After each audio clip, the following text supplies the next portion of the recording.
Hey there, I'm Melanie and I'm your Design Journey art class expert for watercolor pencils and colored pencils.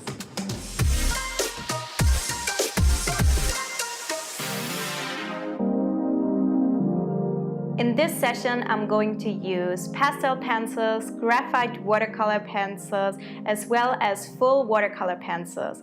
I'm gonna compare them all and show you the different effects that you can get with those different materials. In this session, we need full watercolor pencils, tinted watercolor pencils, and pastel pencils. I'm also going to use watercolor paper. This one is a little bit more rough compared to the others that I've used before. And I'm also going to use the synthetic brushes, preferably the size 8 round brush. We're also going to need a cup of water and a little tissue in case we have any mistakes that need fixing. So for our first piece, we are going to use those graphite watercolor pencils. And they are special because the tint of them changes once you add water to them. When you first use it, it looks like this. It is a very desaturated green tone, and as soon as you blend it with some water, it becomes a little bit more vibrant.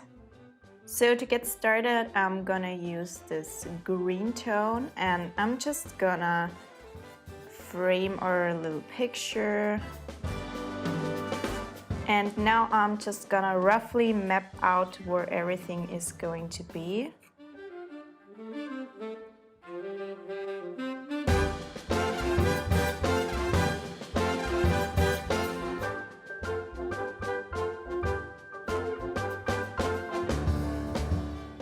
These are rocks with a lot of moss on them, so they have this brown green color that's very textured, and everything that I'm leaving white now is going to be water.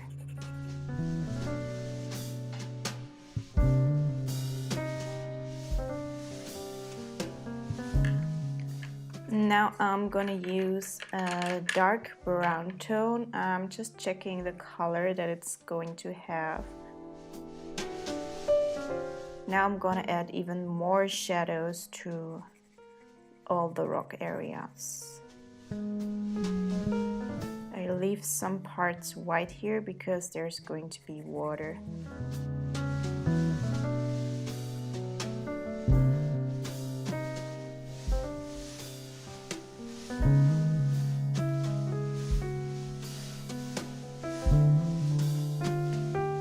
So now that I'm done with coloring all of that in, I'm gonna blend all of that and we're gonna see the magic happening.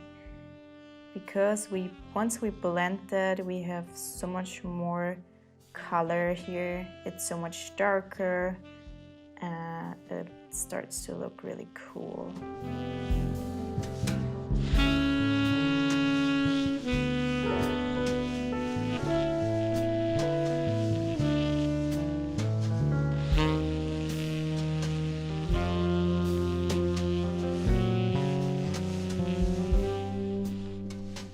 So now that I'm done blending all of that, I'm gonna start adding the water, and at first I'm just gonna pick the colors that I want for the water.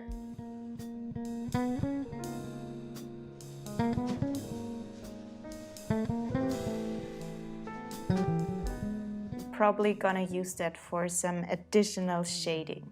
So at first I'm gonna start off with the lightest blue tone in the set, and I'm just gonna color in the waves and the waterfalls.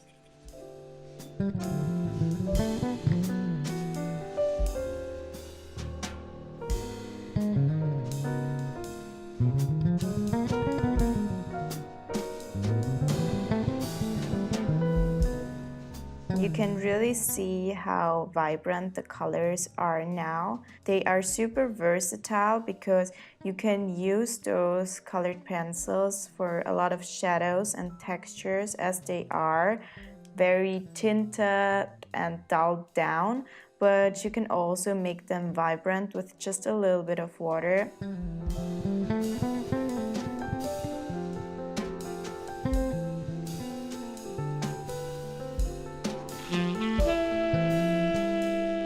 Now that I've got it all blended and it's dry, I'm gonna add in more details with the colored pencils.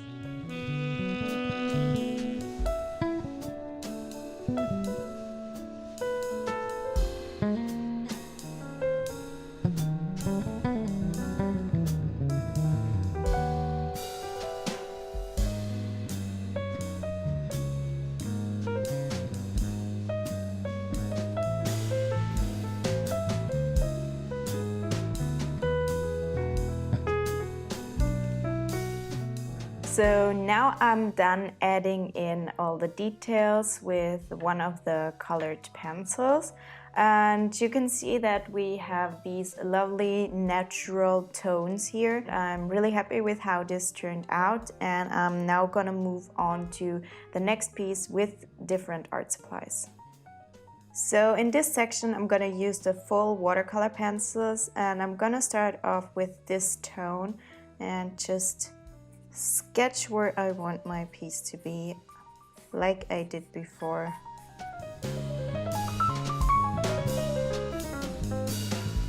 Since this is the lightest tone other than the yellow, I'm just gonna start with that.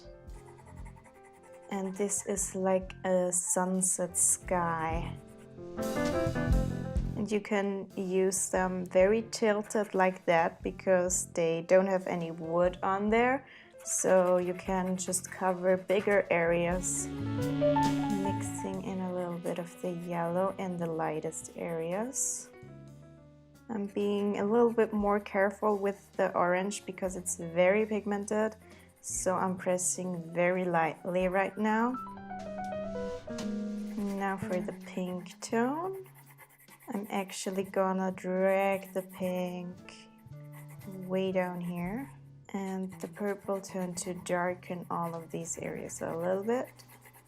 Make sure that you only go over the pink tones with the purple and over the areas that are still white, because if you mix the yellow or the orange with the purple, it's gonna look very muddy and ugly. And now I'm also adding in a little bit of blue in those areas, again trying not to touch the yellow and orange parts too much. Down here is going to be water, so I'm going to start with this lightest tone here as well, and gonna make a little bit of a reflection of all that we have going on up there.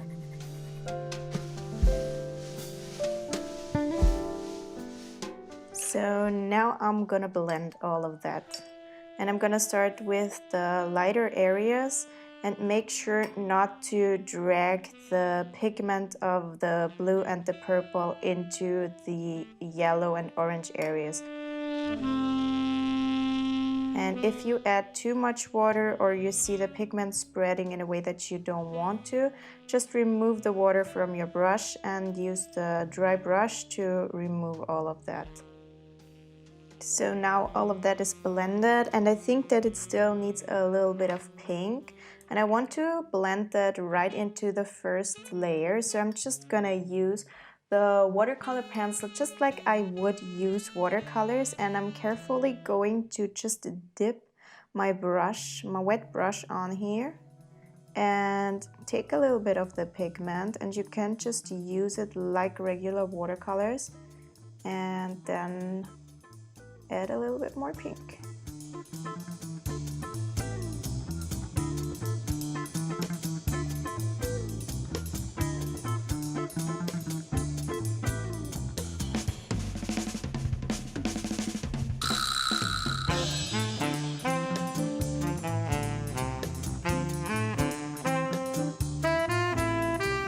And I'm using it a little bit more like I would use normal watercolors. So now I'm gonna let everything, including those, dry. I'm using my black color, and I'm drawing a very simple skyline.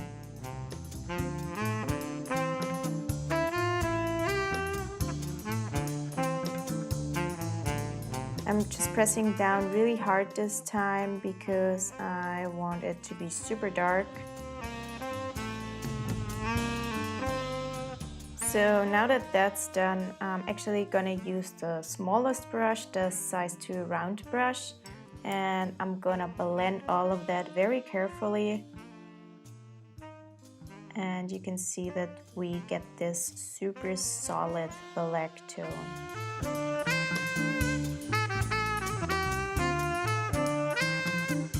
I also sharpened the colors that we were previously using, and now I'm gonna use those just to add in some more definition. I'm pretty happy with how that looks, and now all there's left is to wait for this to dry, and then our piece is finished. So for this piece, you're going to need a textured paper. I'm actually using the same watercolor paper that I use for the other pieces as well, just because I want to compare all of these materials on the same paper, and it has a nice texture, and so it's awesome for this project as well. You can use any kind of textured paper with pastel pencils. So here I'm gonna start off with a light blue tone again, and again I'm just mapping where I want my frame to be, and I'm gonna start with the sky. I'm just going horizontally. I'm doing horizontal lines and like this, and I'm gonna leave the clouds blank, actually go around those. We're also gonna have a little balloon here, so I'm gonna leave that part as well and just color around that. Now I'm gonna use a darker blue tone to create a little gradient. I'm also using the black tone just to darken up the sky a little bit more. Now I'm gonna use one of those blending stamps, and I'm gonna blend all of that, just going over it.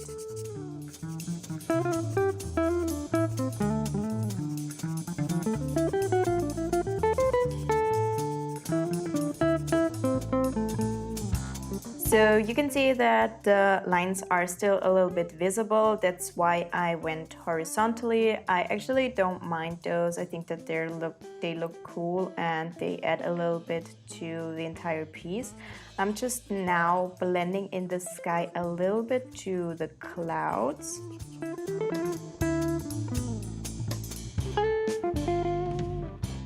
Now I'm gonna use the darker orange tone in the set, and I'm gonna start to draw some flowers here. Doing even more flowers, adding a little bit of a shadow to the ones we already have. And now I'm also gonna pick a yellow tone because we also have yellow flowers in our little field. And I'm using the lighter orange tone to add a little bit of shadows to those. Now I'm using the smallest blending stamp to really blend all of them. And they're gonna be super soft and blurry because they're not in focus. So it actually works really nice with this medium.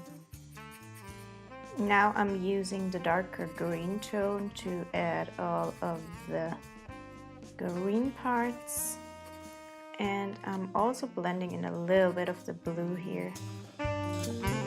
And here I'm doing vertical lines because that's the direction that the plants grow in. And now I'm blending all of it. I'm now trying to add in a few details.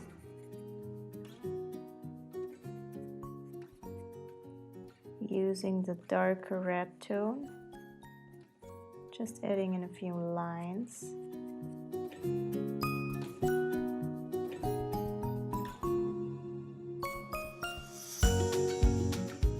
Also gonna add a little bit of white so that all of that can blend very nicely together. I'm pressing down really hard with that one. Now I'm gonna use the dark blue color to add in some stems and leaves, just a little bit of texture to the green areas. I'm gonna blend all the leaves just a little bit. And now I'm gonna draw our little balloon.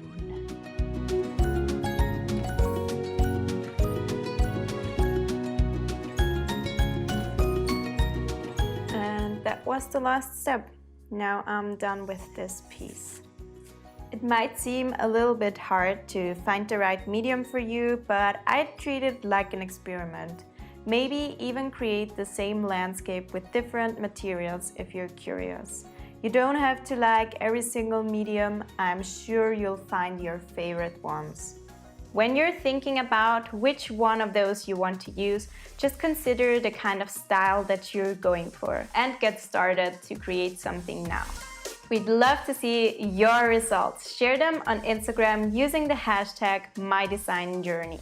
Thank you so much for watching. I really hope that you enjoyed this design journey art class.